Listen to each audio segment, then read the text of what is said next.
ثواب پہنچانے کا آسان اور صحیح طریقہ یہ ہے کہ کسی مرد یا عورت نے کوئی نیک کام کیا، جیسا کہ اللہ واسطے کھانا کھلائے یا دے دے،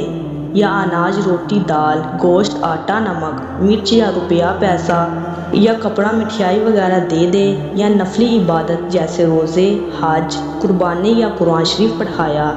صورتیں پڑھائی، یا مسجد، مدرسہ، نہر، کنواں بنوایا، یا کسی غریب کا قرض اتار دیا، یا اس کے رہنے کے لیے مکان بنوا دیا یا جگہ دے دی، یا ایسے کاموں میں چندہ دیا اور اللہ تعالیٰ سے دعا کی کہ یا اللہ اس عبادت کا یا اس نیک کام کا اور خیرات کا ثواب فلاں بزرگ یا میرے والدین کو یا فلاں رشتہ دار، بھائی بہن وغیرہ کو یا کل مسلمان مرد اور عورتوں کو پہنچا دے۔ بس اتنا کہنے سے ثواب پہنچ جاتا ہے،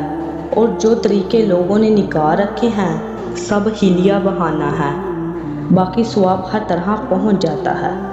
جس طرح بھی کوئی پہنچائے،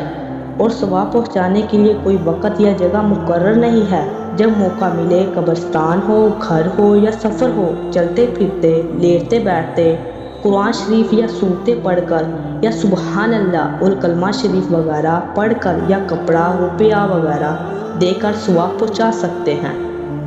حضرت مولانا شاہ اشرف علی صاحب رحمۃ اللہ علیہ تھانوی سے دریافت کیا گیا کہ حضرت اگر ایک سورت پڑھ کر 10 مردوں کو بخشے تو کیا ہر مردے کو پوری کا ثواب ملے گا؟